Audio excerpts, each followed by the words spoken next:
Hello friends, welcome to your channel the real heroes. നമ്മൾ ഇന്ന് US എക്സാമുമായി ബന്ധപ്പെട്ട 10 GK questions ആണ് നോക്കാൻ പോകുന്നത്. അപ്പൊ നമുക്ക് വീഡിയോയിലേക്ക് കടക്കാം. ആദ്യത്തെ ചോദ്യം, നവോത്ഥാനത്തിന്റെ പിതാവ് എന്ന് അറിയപ്പെടുന്നത് ആരാണ്? ഉത്തരം പെട്രാർക്ക്. പെട്രാർക്കിനെയാണ് നവോത്ഥാനത്തിന്റെ പിതാവ് എന്ന് അറിയപ്പെടുന്നത്. അദ്ദേഹം എഴുതിയ പുസ്തകമാണ് സീക്രട്ടം എന്ന് പറയുന്നത്. രണ്ടാമത്തെ ചോദ്യം, ഇന്ത്യയിലെ ആദ്യത്തെ അതിദാരിദ്ര്യമുക്ത സംസ്ഥാനം ഏതാണ്? ഇന്ത്യയിലെ ആദ്യത്തെ അതിദാരിദ്ര്യമുക്ത സംസ്ഥാനം കേരളമാണ്. അടുത്ത ചോദ്യം, മൊണാലിസ എന്ന പ്രശസ്തമായ ചിത്രം ആര് വരച്ചതാണ്? മൊണാലിസ എന്ന പ്രശസ്തമായ ചിത്രം ലിയനാർഡോ ഡാവിഞ്ചി വരച്ചതാണ്. അദ്ദേഹം വരച്ച മറ്റൊരെണ്ണമാണ് ദ ലാസ്റ്റ് സപ്പർ എന്ന് പറയുന്നത്. അടുത്തത് നമുക്ക് എല്ലാവർക്കും അറിയാവുന്നതായിരിക്കും, വനിതാ ലോക ചെസ് ചാമ്പ്യനായ ആദ്യ ഇന്ത്യൻ വനിത. ഉത്തരം ദിവ്യ ദേശ്മുഖ്. ദിവ്യ ദേശ്മുഖ് ആണ് വനിതാ ലോക ചെസ് ചാമ്പ്യനായ ആദ്യ ഇന്ത്യൻ വനിത.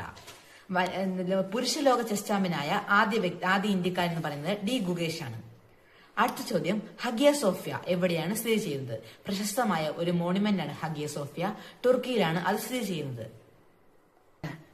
അടുത്ത ചോദ്യം, തപാൽ സ്റ്റാമ്പിൽ പ്രത്യക്ഷപ്പെട്ട ആദ്യ മലയാളി മുഖ്യമന്ത്രി ആരാണ്? തപാൽ സ്റ്റാമ്പിൽ പ്രത്യക്ഷപ്പെട്ട ആദ്യ മലയാളി മുഖ്യമന്ത്രി EMS നമ്പൂതിരിപ്പാടാണ്. ഉത്തരം. ഇവിടെ തപാലെന്നുണ്ട്. അടുത്ത ചോദ്യം, ഇന്ത്യൻ നവോത്ഥാനത്തിന്റെ പിതാവ് ആരാണ്? ഉത്തരം, രാജാ റാം മോഹൻ റോയ് ആണ് ഇന്ത്യൻ നവോത്ഥാനത്തിന്റെ പിതാവ് എന്നറിയപ്പെടുന്നത്. അടുത്ത ചോദ്യം, മൊണാലിസ എന്ന ചിത്രം സൂക്ഷിച്ചിരിക്കുന്ന ലോവർ മ്യൂസിയം എവിടെയാണ് സ്ഥിതി ചെയ്യുന്നത്? മൊണാലിസ എന്ന ചിത്രം സൂക്ഷിച്ചിരിക്കുന്ന ലോവർ മ്യൂസിയം സ്ഥിതി ചെയ്യുന്നത് പാരീസിലാണ്. ഉത്തരം, പാരീസ്. അടുത്ത ചോദ്യം, കേരളത്തിന്റെ ഊട്ടി എന്നറിയപ്പെടുന്ന പ്രദേശം മൂന്നാറാണ് കേരളത്തിന്റെ ഊട്ടി എന്നറിയപ്പെടുന്ന പ്രദേശം. അടുത്ത ചോദ്യം, ലോകത്തിലെ ആദ്യ AI മുഖ്യമന്ത്രിയെ നിയമിച്ച രാജ്യം ഏതാണ്? ലോകത്തിലെ ആദ്യ AI മുഖ്യമന്ത്രിയെ നിയമിച്ച രാജ്യം. ഉത്തരം, അൽബേനിയാണ് ലോകത്തിലെ ആദ്യ AI മന്ത്രിയെ നിയമിച്ച രാജ്യം. മുഖ്യമന്ത്രിയല്ല, മന്ത്രിയെ.